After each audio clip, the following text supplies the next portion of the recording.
세 번째 주제는 윤석열 대통령은 네모다.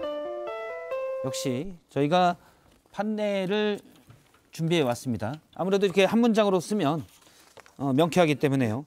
예, 의견을 주시면 현재 윤석열 대통령에 대한 특히 이왕이면 지금의 현안들 경찰의 논란도 있고요. 여러 가지 있지 않습니까?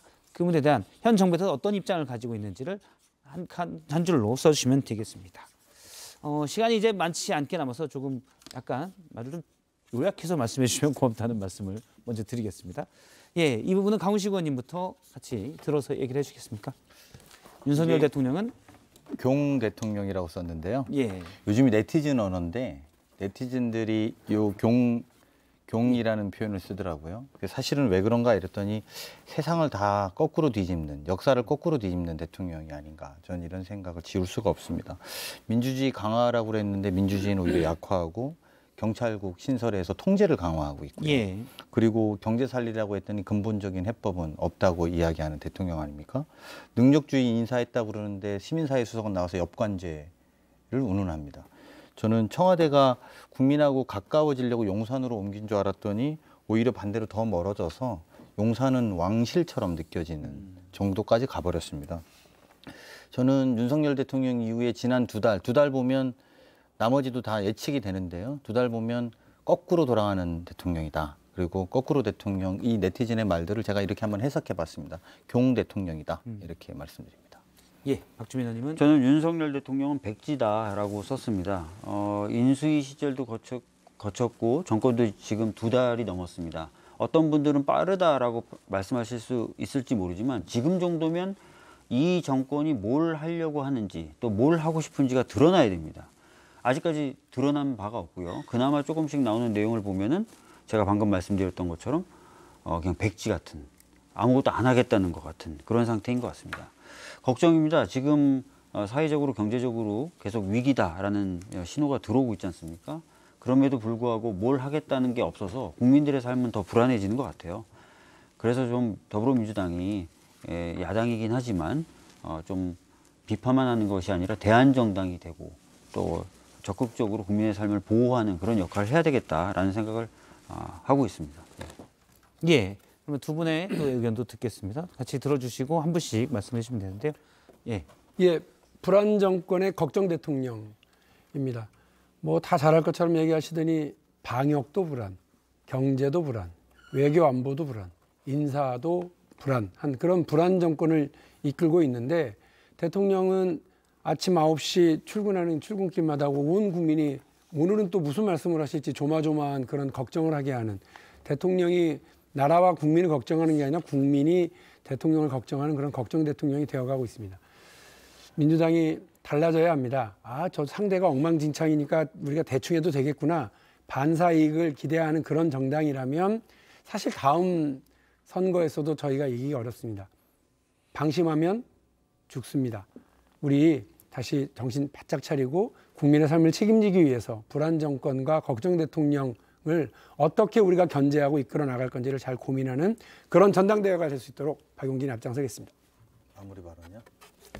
아직은 마무리 발언 뒤에 아닙니다. 네, 잘 알고 있습니다.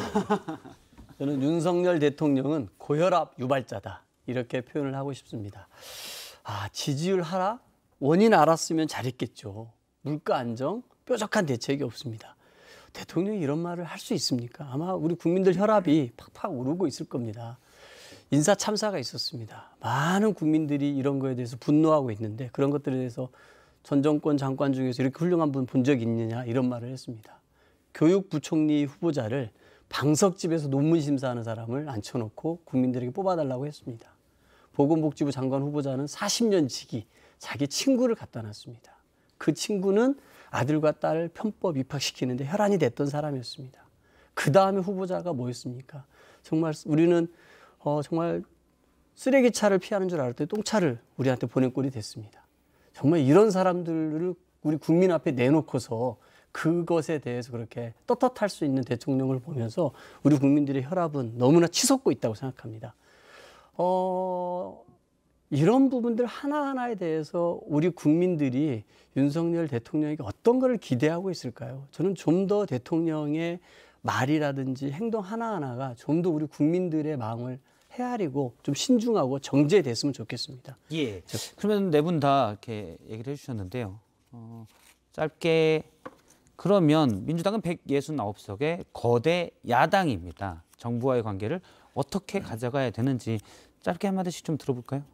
예, 저부터요? 예, 박주민 의원님. 아까도 말씀드렸습니다. 지금 정부가 특별히 뭘 하고 싶은 것도 없고 하려는 것도 없는 상황인데 국민들의 삶은 계속 어려워지고 있거든요.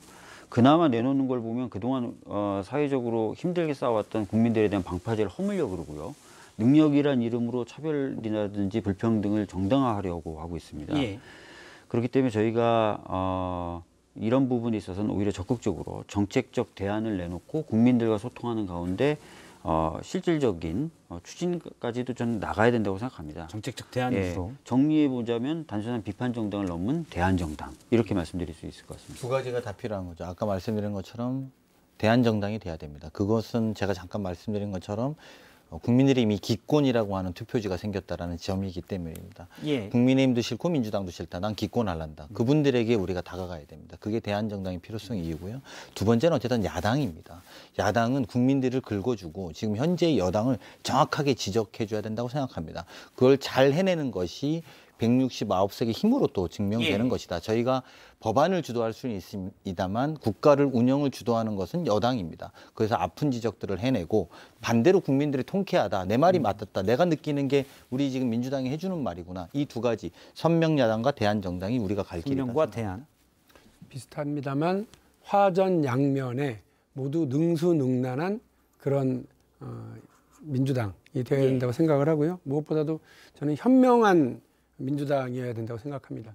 목소리만 크고요. 막 그 링 위에 올라가기 전에는 근육 자랑하고 막 의자 집어 던지다가 링 위에 올라가서 따가닥 한 방에 무너지는 선거에서 지는 정당은 아무 의미가 없다고 생각합니다. 이기는 정당, 현명한 정당이어야 된다고 봅니다. 이겨야 된다. 저는 윤석열 대통령의 지지율이 이렇게 30대 초반으로까지 급전직하는 큰 이유 중에 하나는 지금의 복합 경제 위기라고 생각이 듭니다. 그런데 이 복합 경제 위기를 바라보는 윤석열 대통령의 인식이 참 한심하게 그지없습니다. 왜냐하면 이게 마치 문재인 정부가 이 고물가와 고금리와 고환율을 넘겨준 것처럼 전 정권 탓을 하는데요. 이거 절대 있을 수 없는 일입니다. 지금의 복합 경제 위기라는 거는 윤석열 정부의 탓도 하지 않겠습니다. 적어도 전 세계가 다 함께 코로나 이후에 양적 팽창으로 인한 인플레이션 때문에 겪고 있는 것이기 때문입니다. 저는 이런 복합 경제 위기에 대응하기 위해서는 여야정 국정 협의체가 저는 필요하다고 생각합니다. 예. 과감하게 이런 문제들에 대해서는 여야가 손잡고 머리를 맞대서 국민을 안심시키고 종합적인 경제 위기를 극복할 대책을 마련해야 한다고 알겠습니다. 생각합니다.